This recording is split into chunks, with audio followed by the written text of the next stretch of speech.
Genghis Khan.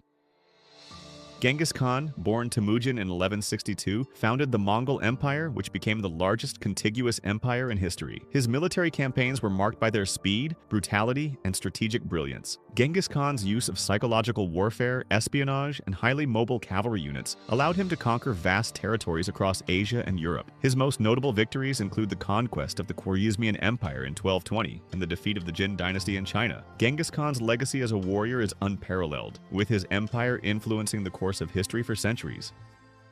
Spartacus. Spartacus, a Thracian gladiator born around 111 BC, led a major slave uprising against the Roman Republic known as the Third Servile War, 73 to 71 BC. Despite being vastly outnumbered and facing the might of Rome, Spartacus demonstrated exceptional leadership and tactical skills. He managed to defeat several Roman legions and posed a significant threat to Rome itself. Although ultimately defeated in 71 BC, Spartacus's rebellion highlighted the vulnerabilities of the Roman military and inspired future generations of rebels and freedom fighters. Miyamoto Musashi. Miyamoto Musashi, born in 1584, is considered one of Japan's greatest swordsmen and samurai. He fought in over 60 battles, having never lost a single one. Musashi's most famous duel was against Sasaki Kojiro in 1612, where he emerged victorious using a wooden sword. He also played a significant role in the Battle of Sekigahara in 1600, which established the Tokugawa shogunate. He invented the two-sword fighting style known as Niten Ichi-ryu. Musashi was also an artist, creating swords and paintings. His work, The Book of Five Warriors, remains a seminal work on strategy and martial arts, reflecting his deep understanding of combat and philosophy. Richard the Lionheart. Richard I of England was a remarkable leader of the Crusades, but what truly set him apart was his ability to mobilize a diverse army and coordinate complex attacks. In the Third Crusade, Richard demonstrated military brilliance in battles such as the Battle of Arsuf, 1191, where, after a period of strategic retreat, he launched a devastating counterattack against the Muslim army led by Saladin. Richard also possessed excellent military diplomacy, negotiating an agreement with Saladin that allowed Christians to retain control of parts of Jerusalem, even though the city was not definitively conquered. Saladin.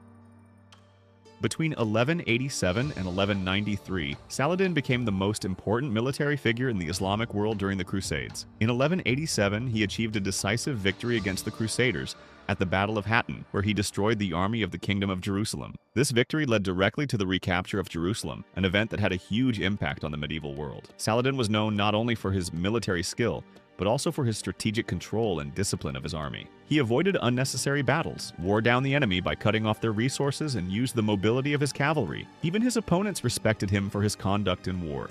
Leonidas. Leonidas was the 17th king of Sparta from the Agiad dynasty, raised in a society where warfare and discipline defined life itself. Trained through the Spartan military system, he embodied endurance, obedience to the law, and absolute loyalty to his state. He became legendary during the Battle of Thermopylae, where he led a small Greek force, including 300 Spartans, against the massive Persian army of King Xerxes I. By choosing to defend the narrow pass of Thermopylae, Leonidas neutralized the Persians' numerical advantage and held them back for 3 days. Although killed in the final stand, Leonidas became a lasting symbol of Spartan discipline, duty, and ultimate sacrifice in the face of overwhelming power. Alexander the Great.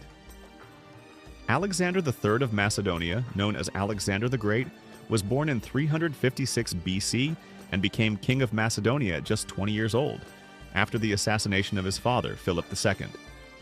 Despite his young age, he inherited a highly trained army and received an exceptional education under the philosopher Aristotle.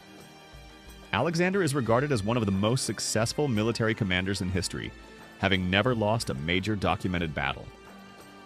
In only 13 years, his campaigns stretched from Greece to Egypt, Persia, and northwest India, creating one of the largest empires of the ancient world. He personally fought on the front lines, was wounded multiple times, and revolutionized warfare by combining the Macedonian phalanx with heavy cavalry. Beyond his conquests, Alexander's legacy lies in the spread of Greek culture, which gave rise to the Hellenistic world. Julius Caesar. Julius Caesar was not only an influential politician, but also one of Rome's most effective military commanders. His campaigns in Gaul significantly expanded the borders of the Roman Republic and transformed the Roman legions into an elite force, highly disciplined, well-organized, and deeply loyal to their commander. Caesar was known for the speed with which he made decisions and for his ability to control complex military situations. He often led his troops directly on the battlefield and personally intervened at critical moments. Through the rapid construction of fortifications, forced marches, and intelligent maneuvers, he frequently managed to defeat superior armies, such as the army of Pompey the Great, which was considered one of the most powerful forces of its time.